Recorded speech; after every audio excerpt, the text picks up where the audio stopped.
Ok, muy buenas tardes. Los saludo a Oscar Sarabia de la Asociación Civil Compras Estatales en el seminario que está programado para esta tarde y tiene como título Casos prácticos, admisión, evaluación y calificación de ofertas, y viene a ser el tercer tema complementario del programa de capacitación Contrataciones exitosas con el Estado. Los 12 temas principales que están ustedes viendo en pantalla ya han sido dictados, ya hemos terminado de dictar estos seminarios y estamos ahora en los temas complementarios. La semana pasada dictamos casos prácticos, el recurso de apelación. Hoy día vamos a dictar casos prácticos, admisión, evaluación y calificación de ofertas.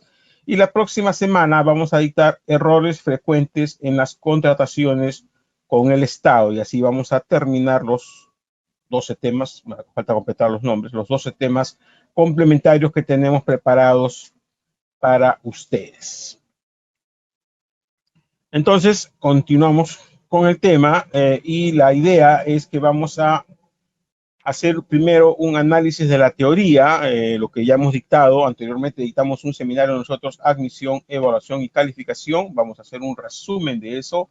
Y luego vamos a comenzar a analizar algunas resoluciones del Tribunal de Contrataciones del Estado que nos sirven justamente para poder conocer cómo este colegiado, este ente, ¿no?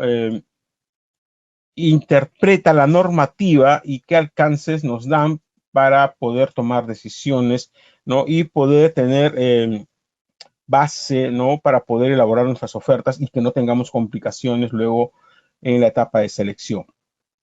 Entonces, en la etapa de admisión de las ofertas, o sea, una vez que el postor presenta las ofertas, ¿no? Y la entidad pública se habilita, se hace para que puedan descargar las ofertas, ¿no? Tienen que hacer primero, la primera fase es la de admisión, ¿no? Y para ello tienen que revisar los documentos que tiene la calidad de ser documentos de presentación obligatoria, y además se hace una verificación del cumplimiento de las especificaciones técnicas para el caso de bienes, de los términos de referencia para el caso de servicios o del expediente técnico de la obra en el caso de obras, ¿no?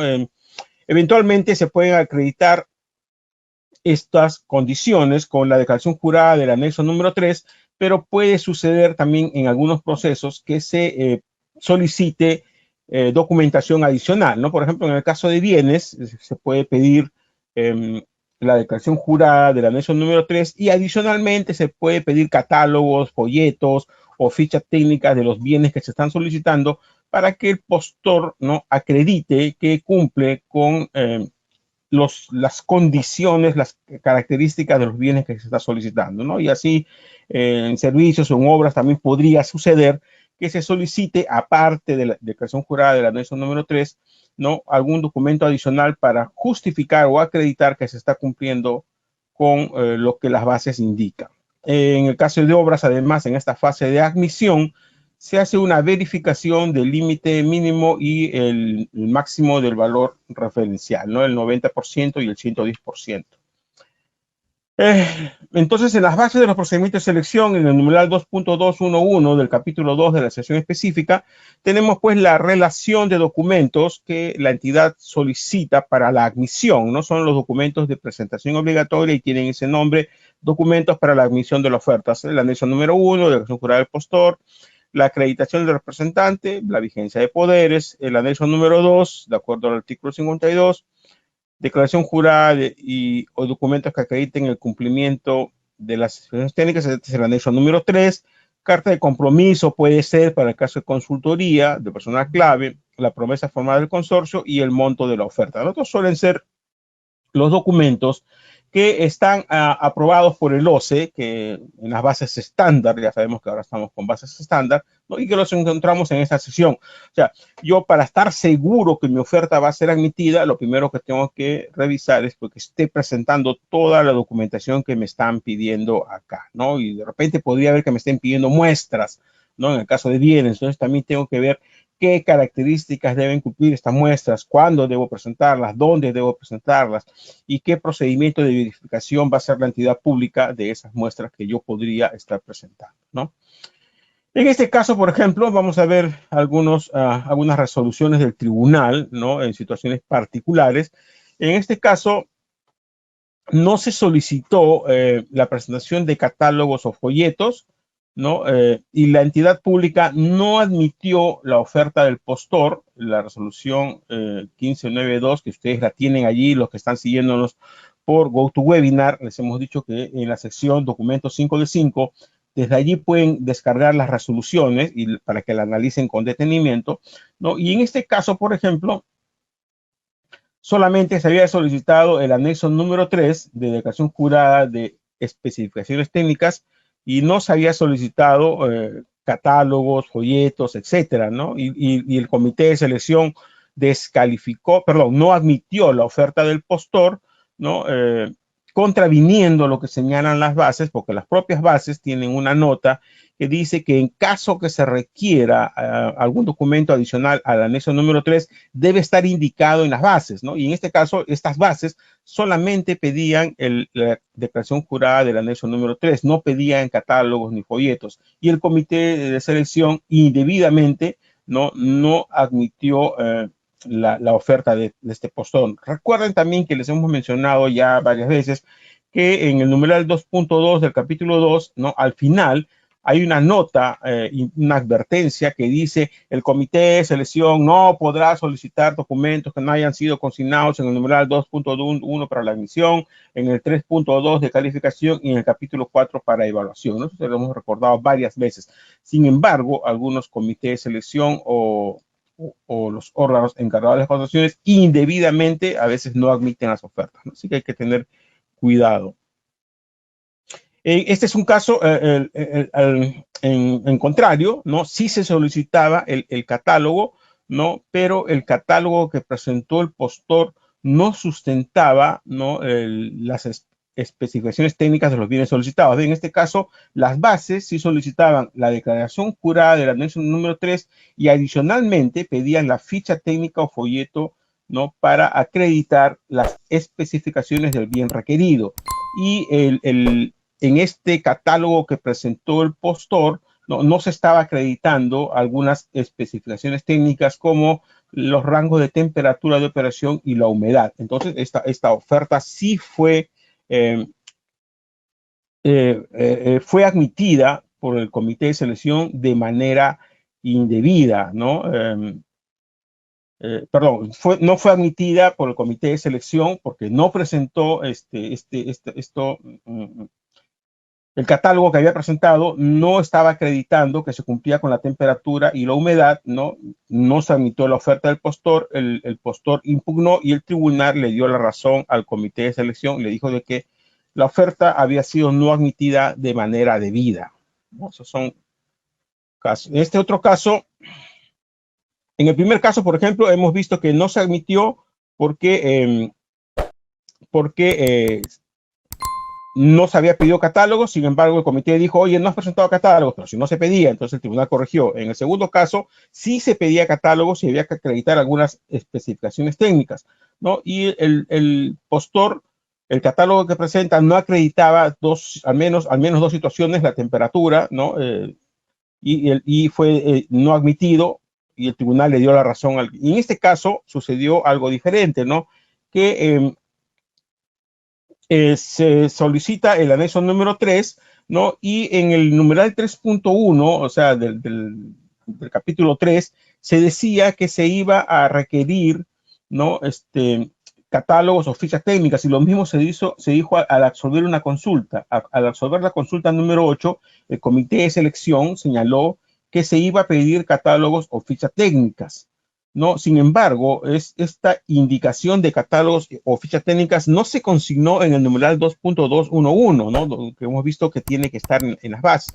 Entonces el comité acá dice, oye, tus bases están mal, porque tú al absolver las consultas estás diciendo que vas a pedir adicionalmente al anexo número 3, ¿no? Catálogos o fichas técnicas. Sin embargo, esa disposición no la has consignado en el numeral 2.211. Por lo tanto, el tribunal declaró la nulidad del procedimiento de selección. ¿Se dan cuenta?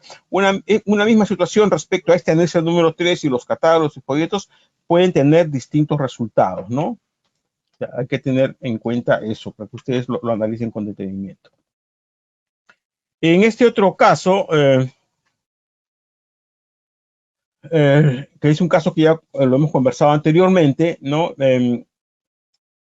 Se había presentado el registro sanitario que no estaba a nombre del postor y el comité de selección no admite la oferta porque a criterio del comité de selección el registro sanitario de los bienes ofrecidos por el postor deberían estar a nombre del postor, ¿no? Y el tribunal señala, ¿no?, que no existe disposición ni en la norma que regula pues la emisión de registro sanitario, ni en la ley de contrataciones, ni en el reglamento que el registro sanitario tenga que estar a nombre del postor o del fabricante, ¿no? Como estaba a nombre de un tercero, entonces esa fue una no admisión indebida, fue un criterio que el comité de selección utilizó de manera indebida. Este es otro caso de no admisión indebida. En este caso, el comité de selección no admitió la oferta de un postor porque señalan que se había utilizado el signo monetario del nuevo sol y esto ya no está vigente desde el año 2018 porque cambió al signo monetario de sol, que si se dan cuenta la única diferencia es un puntito. O sea, el nuevo sol es la S, una diagonal y un punto. Y el sol es la S y la diagonal sin el punto. Entonces el comité de selección dice, oye, tu oferta la estás presentando en nuevos soles. Y sin embargo, desde el año 2018 ya no existe el nuevo sol, sino existe el sol. Y el tribunal corrigió, ¿no?, enmendó lo que había resuelto el comité de selección, porque en la misma disposición, que cambia la moneda de nuevo sol a sol, señala que toda referencia al nuevo sol debe entenderse como sol. Entonces, si el postor había puesto el signo de nuevo sol, debe entenderse que se está refiriendo al sol, ¿no? Entonces, eso no tiene por qué determinar la no admisión. Y eso yo he visto varios casos que hasta ahora algunos comités utilizan para no admitir las ofertas, ¿no? En este otro caso, no se admite la oferta por una incongruencia, ¿no? En un extremo de las bases, ¿no? En las bases del procedimiento de selección se solicita una autonomía de funcionamiento de 4 horas o mayor, ¿no? Eso es lo que se solicitan en las bases. Y el postor presenta un folleto, los catálogos de sus productos o de los bienes ofrecidos, y en un extremo de su oferta señala que la autonomía de funcionamiento promedio es de 4 horas, o sea, promedio, o sea, no está diciendo que es 4 horas o más. Si yo digo promedio, puede ser 3.8 o 3.9, pero más adelante, en el datasheet que presenta el postor, en el folio 35, dice que la batería es de 3.6 horas, o sea, no está cumpliendo con lo que se solicitaba, que son autonomía de funcionamiento de 4 horas o mayor, ¿no? Entonces, esto es lo que se conoce como una incongruencia en la oferta, ¿no? Por un lado, yo digo en promedio y por otro lado digo 3.6. Si digo en promedio, no hay certeza. ¿Qué me estás ofreciendo? 3.8, 3.9, 4, 4.1, 4.2, ¿no? Y por otro lado, en su oferta dice 3.6, o sea, de ninguna de las dos maneras, ¿no?, cumpliría con las 4 horas que se estaba pidiendo, ¿no? Por eso que hay que tener mucho cuidado con los documentos que presentamos en las ofertas para que no exista incongruencia. Este es otro caso de incongruencia. Eh, el plazo que estaba ofreciendo el postor en el anexo número 4, en el plazo de entrega, indica que es de 15 días calendarios. Y en la declaración jurada de eficiencia, o sea, en una declaración jurada de plazo de entrega dice, oye, te voy a entregar en 15 días. Y en otra declaración jurada de eficiencia y compatibilidad dice que el plazo es de 25, ¿no? Entonces, acá también hay una contradicción. Oye, total, ¿qué plazo de entrega me estás ofreciendo? ¿15 días o 25? Entonces, esa es una contradicción en la oferta y no, la entidad, el comité de selección, no tiene certeza respecto a qué está ofreciendo el postor, ¿no? Por eso que también es un motivo para la no admisión de las ofertas. Una vez que las ofertas han sido admitidas, ¿no?, una vez que el comité de selección o el órgano encargado de condiciones admite de las ofertas, pasa a la fase de evaluación, ¿no? O sea, es la asignación de puntajes. Y para ello utiliza la información que está en el capítulo 4, donde se evalúa el precio obligatorio y luego otros factores como puede ser pues plazo de entrega, garantía, mejoras, ¿no? O sea, ya lo que hemos visto en otros, eh, en otros seminarios que hemos desarrollado con ustedes, ¿no? Eh, la evaluación se hace sobre 100 puntos. Y en el capítulo 4 es donde ustedes pueden ver, ¿no?, la información, ahí está en las bases, de cómo se va a evaluar las ofertas, ¿no? Además del precio, podría haber plazo de prestación, sostenibilidad ambiental, protección social y desarrollo humano, integridad, garantía, ¿no? Son los factores que se pueden utilizar. El precio es obligatorio y los demás factores son facultativos. Entonces, y en las bases, ¿no?, nos dice, oye, yo te voy a evaluar de tal manera, y acá también dice cómo me lo vas a acreditar, ¿no? Se evaluará en función a tal, de tal manera, y se acredita con tal documento. Entonces yo tengo que ver qué documento tengo que presentar para poder obtener este puntaje. Y aparte hay notas importantes y hay también pies de páginas que debemos leer para tener certeza, ¿no? Por ejemplo, para el caso de consorcios, ¿no?, suelen poner pies de página, dice, en caso de la oferta del consorcio, tengas en cuenta lo siguiente, ¿no? O sea, hay que tener ese tipo de cosas. Y en la fase de evaluación, también les habíamos hablado, ¿no?, de que hay bonificaciones que se pueden eh, proporcionar, ¿no?, sobre todo a las MIPES o a las pequeñas empresas, en este caso a las empresas de colindancia, es un tipo de bonificación. Hay una bonificación también para las MIPES, ¿no?, del 5%. Para el caso de adjudicaciones simplificadas o de un proceso, un ítem en una licitación pública cuyo monto corresponda al de una adjudicación simplificada también, ¿no? Esto solamente es en adjudicaciones simplificadas y para las micro y pequeñas empresas. Para el caso de consorcio, todos deben tener la condición de microempresas. Y también la normativa nos habla de los desempates, ¿no? ¿Qué pasa en el caso de un empate? Entonces, son situaciones que se presentan en la etapa de evaluación. Vamos a ver algunos casos. En este caso, por ejemplo, es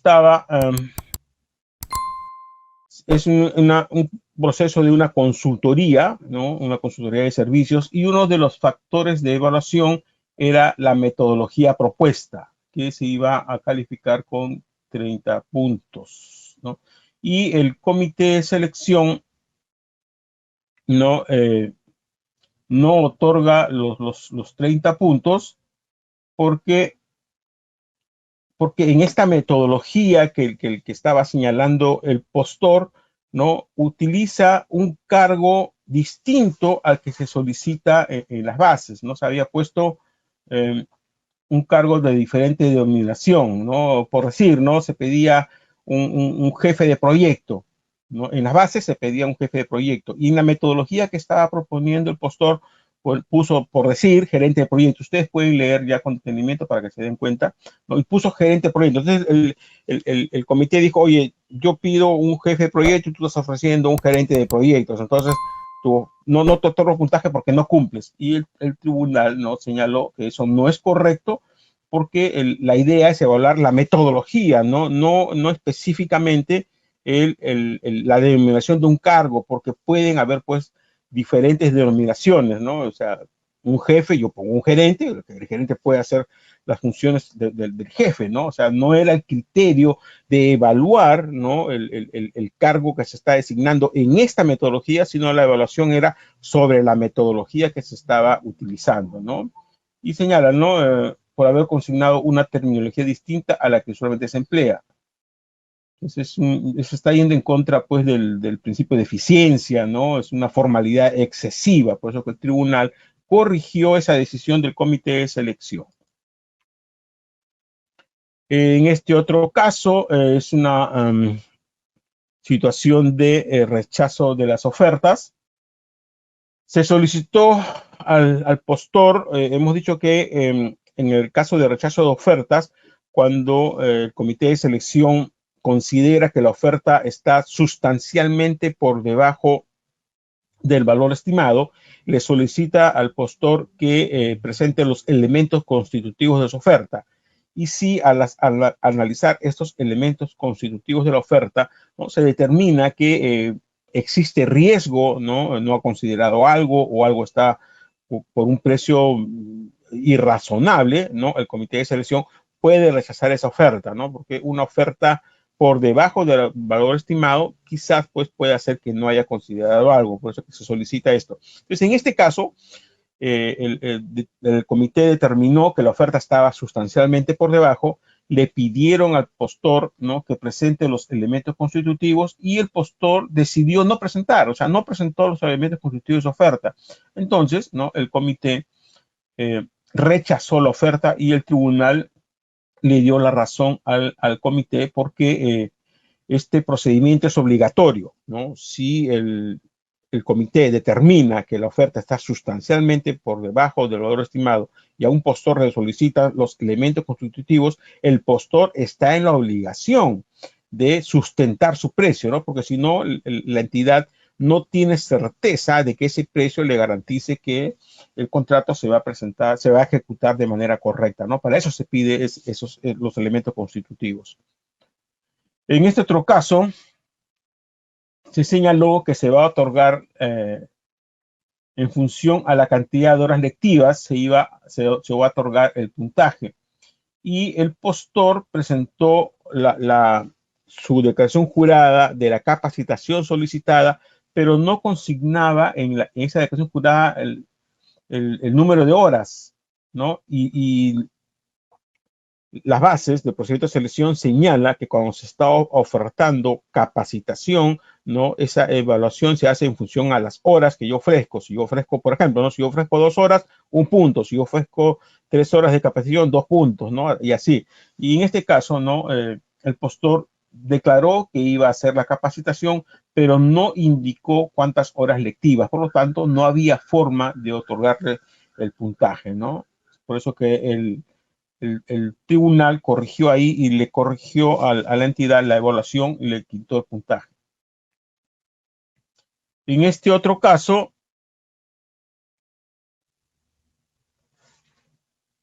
se presentó un contrato de arrendamiento que no estaba vigente, ¿no? Se estaba solicitando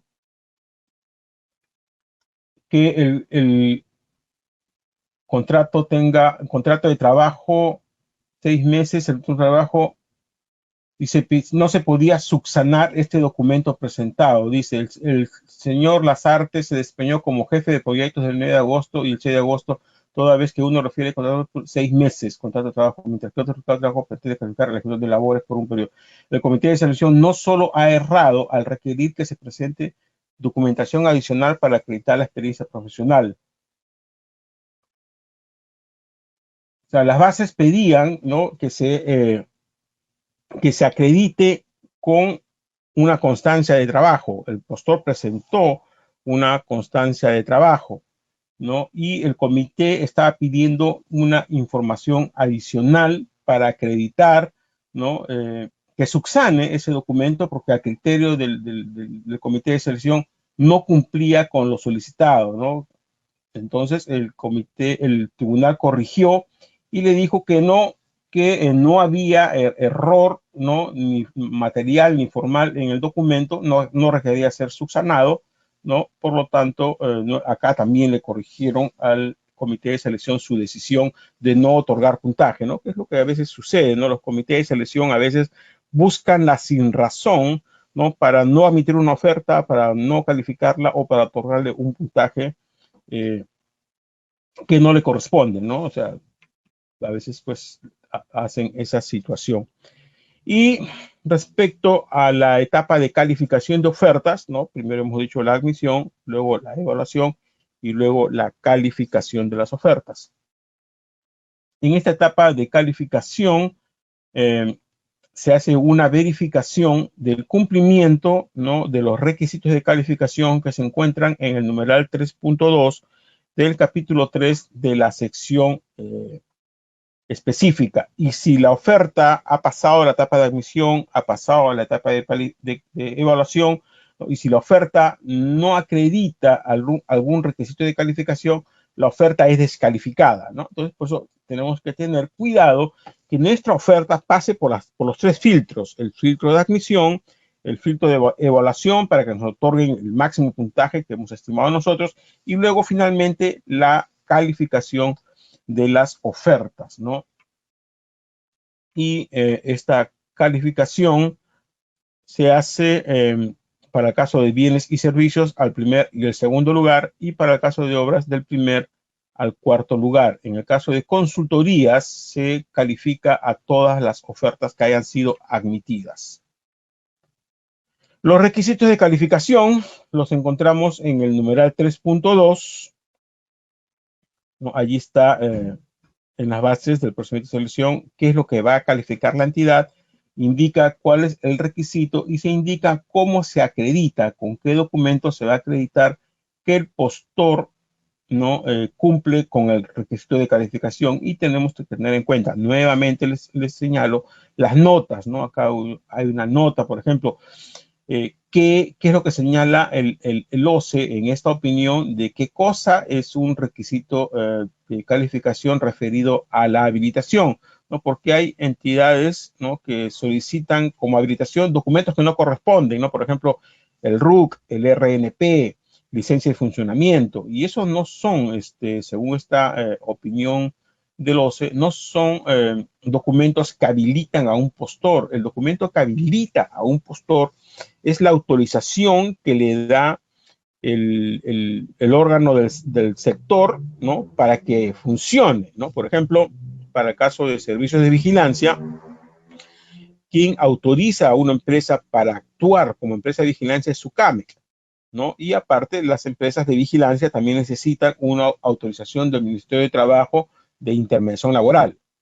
Para el caso de venta de medicamentos, por ejemplo, ¿no?, DIGESA es la que, o DIGEMIT, ¿no?, es la que autoriza a las entidades, perdón, a las empresas a funcionar, ¿no?, como una droguería, ¿no? Para el servicio de transportes, también el Ministerio de Transportes es la que autoriza a una empresa a operar como transportistas o de repente como courier también, ¿no? Los que dan servicio de mensajería necesitan autorización, ¿no?, del Ministerio de Transportes, que les da la autorización para funcionar como courier. Entonces, este requisito de habilitación está referido a eso, ¿no?, al documento, el acto resolutivo que autoriza a un postor, ¿no?, a ejecutar la actividad, ¿no?, para la cual se está convocando ese proceso, ¿no? No es licencia de funcionamiento, no es RNP, no es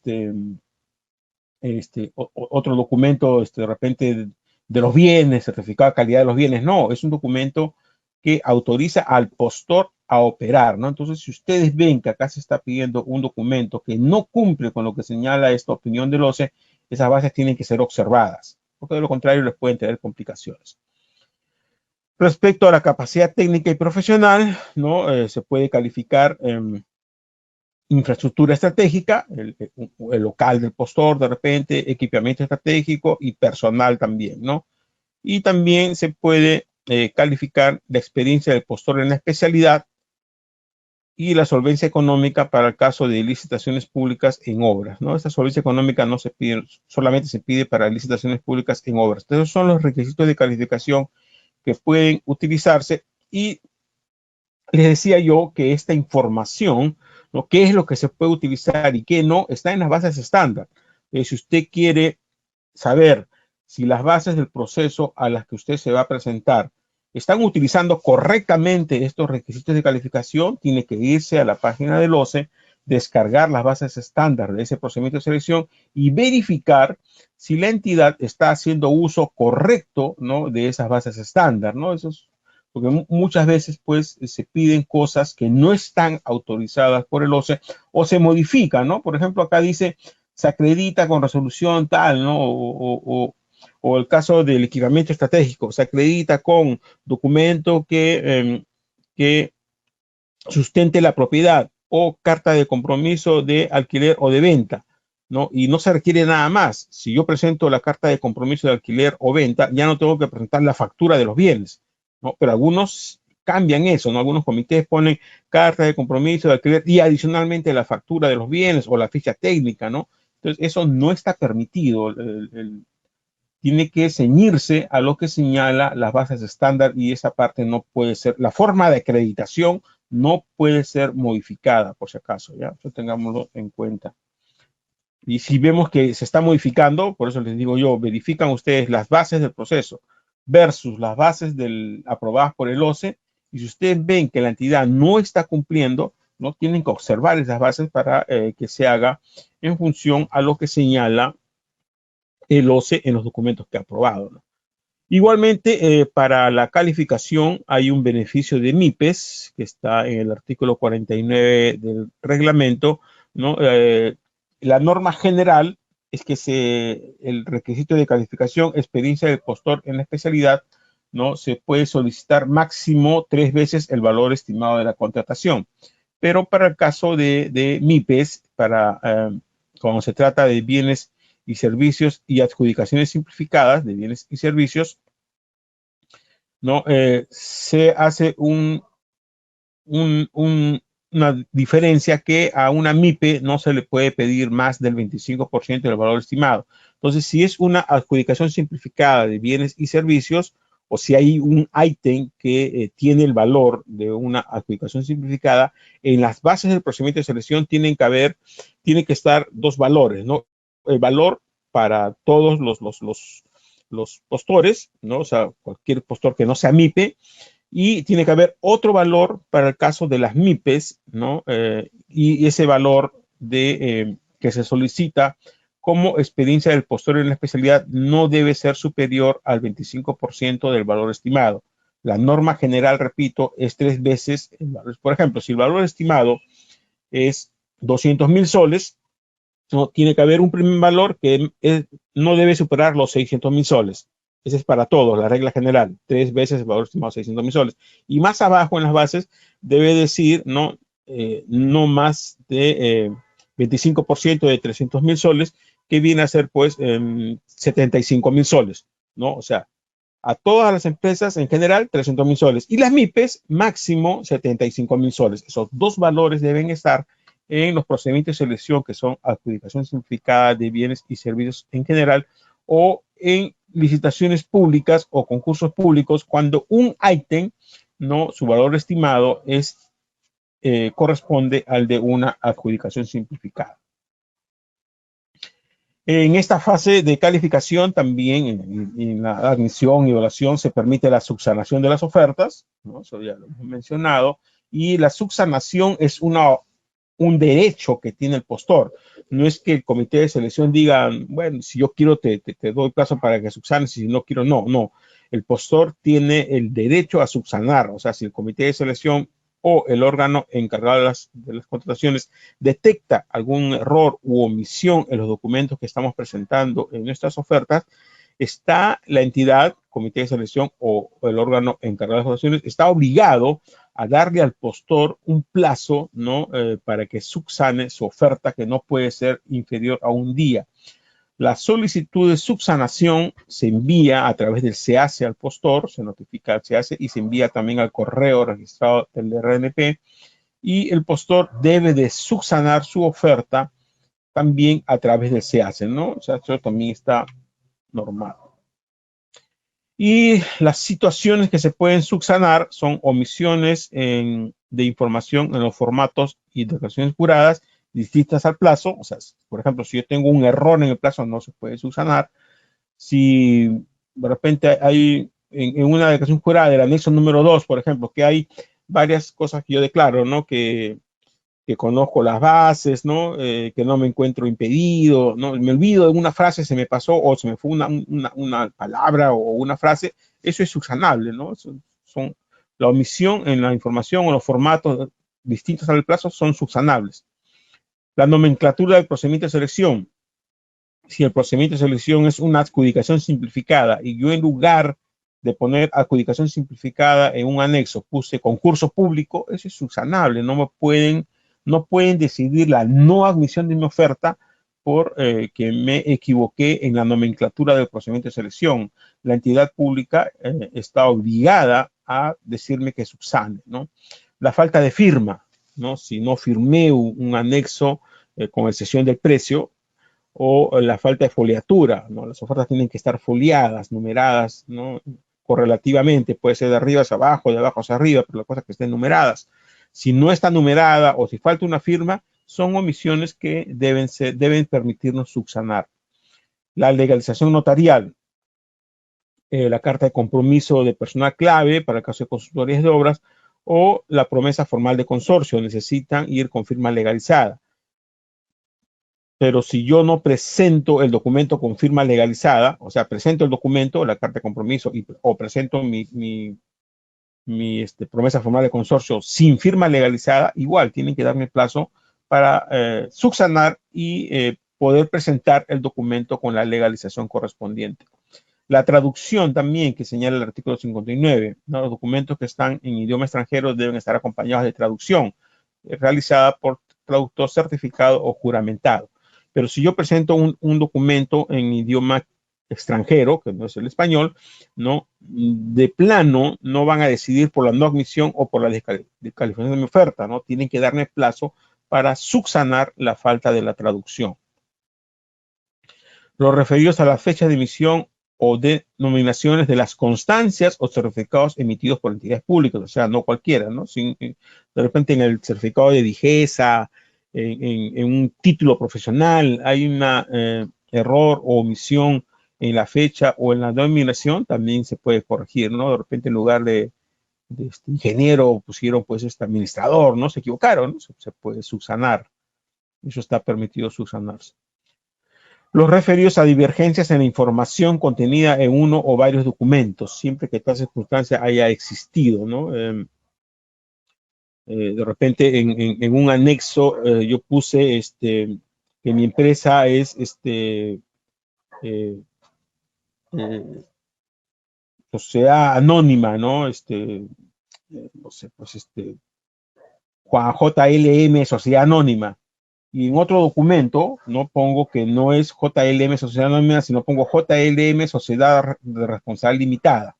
Eso podría dar la idea de que hay una incongruencia, ¿no? Oye, eres una sociedad anónima o eres una sociedad de responsabilidad limitada, ¿no? Pero si está el número de RUC en ambos documentos, o si en mi oferta está la vigencia de poderes, o hay otros documentos en que señalan que lo correcto es sociedad anónima, o sea, por más que exista esa contradicción, se entiende que lo correcto es sociedad anónima y que cuando yo puse SRL en otro documento, ¿no? Ese es un error de tipeo, ¿no? Entonces, eso no determina la no admisión de la oferta porque es una incongruencia o una contradicción que se explica de por sí, ¿no? En otros documentos, ya sea en mi oferta o en documentos públicos, ¿no? Porque si está de repente el RUC, está mi RNP, ¿no? Entonces ahí se ve claramente que quien se está presentando el proceso es JLM SAC y no JLM SRL, ¿no?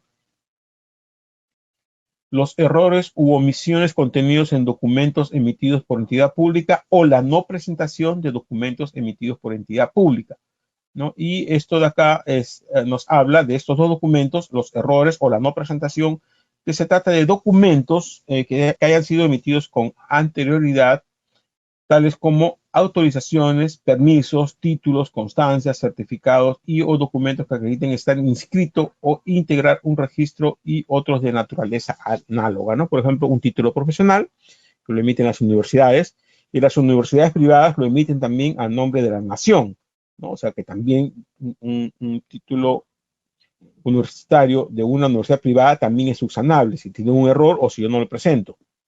El certificado de vigesa, su CAMEC, intervención laboral, ¿no? Autorización para funcionamiento como courier, ¿no? Esos son documentos emitidos por entidades públicas o por privados ejerciendo función pública, ¿no?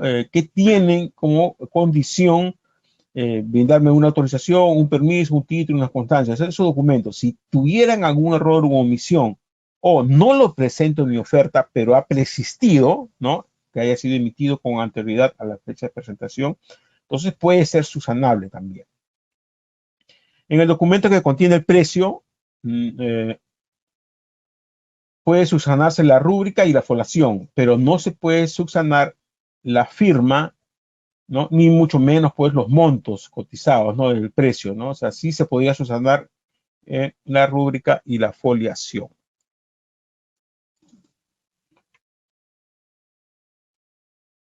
El rechazo de las ofertas, que ya le hemos hablado también, ¿no? Cuando una oferta está por encima del valor estimado, la entidad tiene que solicitar presupuesto, a la mayor asignación de presupuesto, ¿no?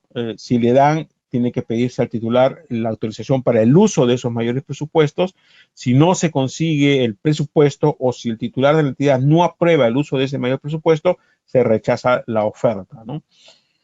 Y la situación esta que les decía yo, cuando la oferta está sustancialmente por debajo del valor estimado, ¿no? En esa situación, cuando el comité de selección o el órgano encargado de las contrataciones determina que la oferta está por debajo del valor estimado, le solicita al postor el sustento de los elementos constitutivos de su oferta. El postor tiene que presentar un documento para sustentar que su oferta cumple con todo lo solicitado, ¿no? De repente, en ese proceso se solicita pólizas de seguros, o se solicita personal que debe estar en planilla, entonces que debe contar pues con gratificaciones, con vacaciones, con todos sus beneficios sociales, ¿no? Entonces yo al presentar los elementos constitutivos de mi oferta, tengo que hacer notar que en mi oferta se incluyeron las pólizas de seguros y que mi oferta incluye todos los beneficios del trabajador, ¿no? Su sueldo, sus vacaciones, su CTS, todo. Si hubiera algún rubro que yo no lo consigno cuando yo sustente mi precio, mi oferta puede ser rechazada, ¿no? El comité diría, oye, tú has presentado una oferta que no cumple con acreditar que tu monto no ha considerado la póliza de seguro que yo solicito, o que tu oferta no está considerando, ¿no?, las gratificaciones de tus trabajadores. Entonces, no me estás garantizando que vas a cumplir con lo que yo he pedido, ¿no? Por lo tanto, la oferta se rechaza. Y para el caso de ejecución de obras, ¿no?, y de consultoría de obras, se verifica que las ofertas no superen el 10% del valor referencial, o que no estén por debajo del 90% del valor referencial, ¿no? Yo les había dejado, creo que también está ahí en la sección documentos 5 de 5, habíamos hablado del checklist o lista de cotejos, ¿no? Donde uno, con este documento, usted puede ir verificando que su oferta pues tenga todos los documentos que le están pidiendo, ¿no? Los documentos para la admisión, los documentos de presentación facultativa si los hubieran, los documentos para los requisitos de calificación y los documentos para la evaluación de las ofertas, ¿no? ¿Qué es lo que nos piden? Alguna observación que tuviera ahí, en qué página de las bases está, quién es el responsable en mi empresa de entregarme este documento, ¿no? Y en qué fecha debe entregármelo, y luego los checklists, ¿no? O sea, verificando, entregó, no entregó, falta esto, hay que corregir esto. Y con esta plantilla, ¿no?, uno puede ir haciendo una verificación de los documentos de su oferta para que esta oferta pues sea admitida, evaluada y calificada correctamente, ¿no? Eh, Luego de que estas ofertas han sido admitidas, calificadas, ¿no?, se publican las actas en el SEACE, y estas actas tienen que ser debidamente motivadas, ¿no? O sea, no, el comité de selección o el órgano encargado de las contrataciones no puede decir en esta acta no se admite la oferta del postor tal, ¿no? Sin indicar los motivos por qué no se admite. Debe decir, no, la motivación es esa, ¿no? Un acta tiene que estar debidamente motivada. No se admite la oferta del postor JLM porque hemos pedido que presente el certificado tal y no lo presenta, porque en el folio número tal dice tal cosa, ¿no? O sea, tiene que estar el sustento debido por qué no se está admitiendo una oferta, por qué se está descalificando una oferta, o por qué no se está otorgando el puntaje que le correspondería a una oferta, ¿no? En la factura número tal se señala esto, ¿no? O sea, no se adjunta el acta de conformidad, tiene que estar ahí claramente los motivos para que el postor sepa, ¿no?, cuáles son las razones para que su oferta no haya sido omitida, haya sido descalificada o no haya obtenido el puntaje que él esperaba, y de ser el caso pueda impugnar. Por eso se requiere una debida motivación, ¿no? Y vamos a ver ahora algunas resoluciones referidas a la calificación de las ofertas. Para caso de obras, ¿no?, artículo 49.3 y el 139.1, nos señalan que los requisitos de calificación, capacidad técnica, equipamiento estratégico, calificación del personal y experiencia del plantel profesional se acreditan durante la etapa del perfeccionamiento del contrato. O sea que en la oferta a los postores, ¿no? En el caso de obras, no les pueden requerir documentos para acreditar el equipamiento estratégico o el personal clave, ¿no? Y en este caso se descalificó una oferta porque el tribunal, el comité de selección señaló que no habían acreditado, ¿no? el equipamiento estratégico en este caso. Y el tribunal corrigió y dijo, oye, no, pero si la norma señala que tú no puedes exigirle en la oferta que se acrediten capacidad técnica ni equipamiento estratégico, eso se hace a la firma del contrato, ¿no? Eso es un caso que pasó en esta resolución 1246.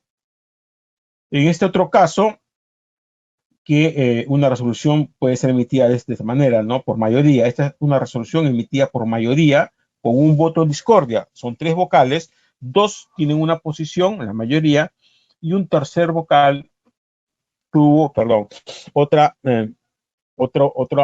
criterio, ¿no? ¿Y qué es lo que sucedió? Que se pedía 6 camionetas pick-up, las bases pedían 6 camionetas pick-up, doble cabina y con tracción 4x4. Entonces, la carta de compromiso de alquiler que presentó el postor señalaba solamente que le iba a alquilar al postor 6 camionetas pick-up, doble cabina, pero no señalaban que era 4x4. Y dos vocales fallaron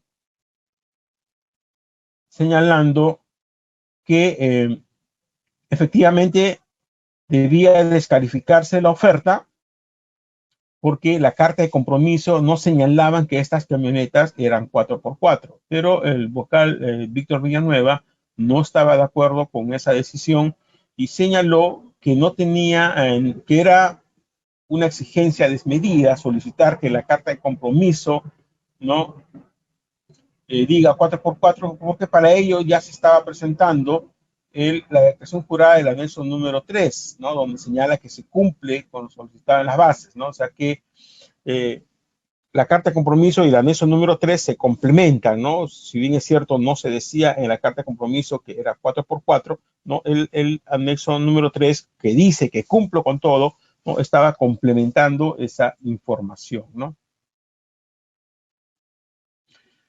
Eso es lo que señala. El impugnante se haya hecho mención de una camioneta aplicada a la gobierno no determina la decisión puesta, teniendo en cuenta que el objetivo de este documento era acreditar que el equipamiento se encontraba disponible y no las características a detallar el equipamiento, como es el caso 4x4. Pero para evitar estas situaciones, es lo que yo siempre les digo, no dejemos de consultar, no dejemos de observar. Si ustedes ven que en las bases están pidiendo, por ejemplo, en este caso, ¿no? Una camioneta pick-up y 4x4, deben consultar la carta de compromiso de alquiler, debe indicar que es una camioneta pick-up y que es 4x4, ¿no? Entonces, de esa manera, uno ya tiene la certeza, ¿no? De qué va a decidir el comité de selección, ¿no? Entonces, nos evitamos estos problemas de que nos descalifiquen de manera indebida. En este otro caso, fue por la definición de los bienes similares. Se estaba pidiendo como bienes similares hojuelas precocidas y sus mezclas fortificadas con vitaminas y minerales, y el postor presentó una oferta de hojuelas de avenas con quina precocidas fortalecidas con vitaminas y minerales.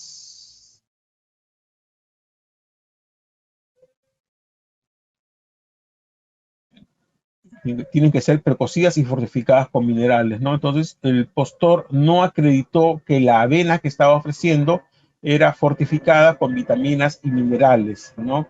Entonces, eso es lo que también yo siempre les he dicho ya alguna vez y también se lo digo a mis clientes, ¿no? Hay un principio que se conoce como el principio de literalidad. Entonces, para evitar estas situaciones, nosotros tenemos que revisar bien lo que nos dicen las bases. Los bienes similares son estos, ¿no? Hojuelas precocidas, sus mezclas fortificadas con minerales. Entonces, yo tengo que presentar, ¿no?, lo más cerca que me estén pidiendo. En este caso era hojuelas precocidas y sus mezclas fortificadas. Y el postor no sustentaba pues que eran fortificadas con minerales y vitaminas. Por eso que la oferta no fue admitida y el tribunal, ¿no?, le dio la razón al comité de selección al haber descalificado esta oferta, ¿no? Tienen que ser precocidas y fortificadas, ¿no? Entonces, no especificaron que eran fortificadas con vitaminas y minerales. Por eso que esta oferta fue descalificada. En este otro caso, referente a la línea de crédito, se pedía, esta es una ejecución de obras, se pedía que se acredite una línea de crédito y el postor presenta una carta de línea de créditos emitida por Secrex. Pero Secrex es una compañía de seguros, ¿no? Que no se dedica a la actividad financiera, no otorga créditos. Y lo que se pide es una línea de crédito emitida por una entidad financiera. Secrex no es una entidad financiera, es una compañía de seguros. Por lo tanto, el tribunal señaló que esta carta de línea de créditos emitida por Secrex no era válida porque Secrex no puede otorgarle crédito al postor que había presentado esta carta, ¿no? O sea, tienen que ser emitidas por un banco, por una caja, una cooperativa, ¿no?, una entidad que otorga créditos, ¿no? Por eso es una línea de crédito, ¿no? Si bien es cierto, Secrex emite cartas fianzas, ¿no? No otorga créditos, no otorga préstamos, ¿no? Entonces, y lo que se requería era una línea de créditos, ¿no? No una línea de fianzas. Yo puedo tener en una compañía de seguros de repente una línea de fianzas, ¿no?, pero no es lo mismo que una línea de créditos. Recomendaciones: revise las instrucciones, notas y advertencias de las bases, ¿no? Es importantísimo. Revise la ley y reglamento, la base estándar. Revise opiniones del OCE y resoluciones del tribunal. Identifique y revise con detenimiento los documentos que le piden para la admisión de la oferta, numeral 2.211, documentos para la evaluación de las ofertas, capítulo 4, y documentos para la calificación de las ofertas, capítulo 3. Simule la evaluación de sus ofertas. Si hay varios factores de evaluación, ¿no? O sea, además del precio, hay otros factores. Yo hago una simulación, ¿no? A ver cuánto mi oferta va a obtener. De repente no voy a llegar a los 100 puntos, solamente voy a llegar a los 98, porque posiblemente me estén pidiendo un certificado que yo no tengo. Podría ser de integridad o de calidad, ¿no? Un ISO o algo, me están pidiendo y ese documento yo no lo tengo. Entonces, yo sé que mi oferta máximo puede llegar a tener 98 puntos, ¿no? Y hago una simulación y esa es mi meta, ¿no? Mi objetivo es lograr los 98 puntos. Porque si yo estoy por debajo de esos 98, posiblemente pues no acceda a la buena prueba. Y solicite el apoyo de profesionales especialistas, ¿no? Eso también es importante. ¿Qué es lo que hacemos nosotros con nuestros clientes en el servicio de asesoría Visita Fácil que tenemos, ¿no? Nosotros verificamos la oferta de nuestros clientes para garantizar pues que la oferta sea admitida, evaluada y calificada, ¿no? En pantalla, el certificado que van a recibir los que nos están siguiendo por GoToWebinar. Ese es el modelo de certificado. Así va a salir. Les va a llegar mañana un correo a las 7 de la noche aproximadamente. Los certificados opcionales que emitimos nosotros, ¿no? Si alguien está interesado, tiene que enviarnos un correo para solicitarlo.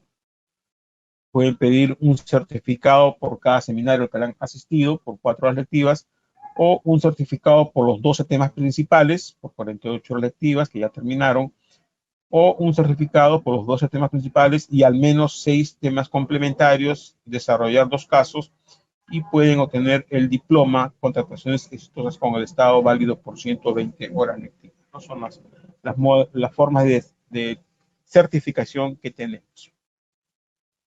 Y el servicio que les decía yo que brindamos a nuestros clientes se conoce como el servicio de asesoría integral y Visita Fácil, que cubre todas las fases del proceso de contratación, ¿no? La fase de actos preparatorios, la fase de selección y la fase de ejecución del contrato por un pago fijo, ¿no? Nuestros clientes pagan un monto fijo mensual y nosotros los acompañamos en todas las fases, la fase de actos preparatorios, la fase de selección y la fase de ejecución del contrato, independientemente del número de procesos al que se presente el postor, ¿no? Eso es el servicio que ofrecemos a nuestros clientes.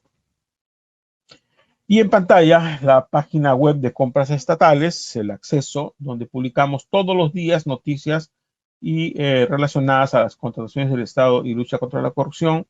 La página de visita fácil, donde puede ver la información del servicio que les acabo de hablar. La información de los seminarios se publican en esta página, visitafacil.pe/webinar. A las 11 de la noche se cambia con el webinar de la siguiente semana. Mi correo personal, el correo de denuncias, si es que alguien conoce datos irregulares, nos envía para evaluarlo y si es el caso publicarla en nuestro portal.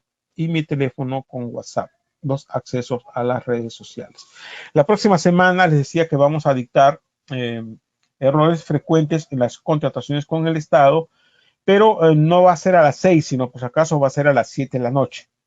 Tengo una actividad que cumplir antes, por eso que no voy a poder comenzar a las 6. La próxima semana vamos a dictar de 7 a 8:30, así que por si acaso les voy avisando. Con esto cierro la sesión. Para los que nos están siguiendo por Facebook y YouTube Live, le damos las gracias y los invitamos a seguirnos en el próximo seminario por la plataforma oficial GoToWebinar. Por favor, nuestros amigos de EXA Consulting cierren el acceso a los que están en Facebook y YouTube Live. Nos quedamos con los que están en GoToWebinar para la sesión de preguntas.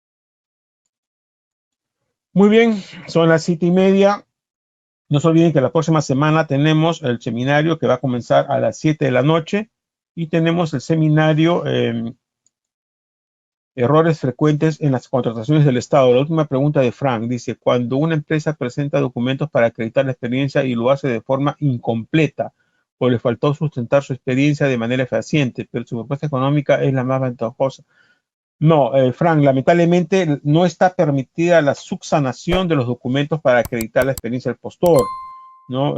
Yo pienso igual que tú, ¿no? También deberían permitirse subsanar, pero lamentablemente la normativa es así, ¿no? Por eso que los postores tienen que ser diligentes con sus ofertas y estos seminarios justamente es para eso, ¿no? Para que ustedes sepan que hay admisión, hay evaluación y hay calificación y nos piden documentos que tenemos que cumplir. Si yo no cumplo con ese documento, mi oferta no va a ser admitida o va a ser descalificada. Hay cosas que se pueden subsanar y hay cosas que no se pueden subsanar, ¿no? Y este es por un criterio, pues, de libertad de concurrencia y de competencia, ¿no? O sea, si yo como postor he sido dirigente y tú como postor no has sido dirigente, por más que tengas el menor precio, tu oferta va a ser descalificada, ¿no? Muy bien, amigos, que tengan un buen fin de semana. Nos reencontramos el próximo jueves a las 7 de la noche. Hasta otra oportunidad.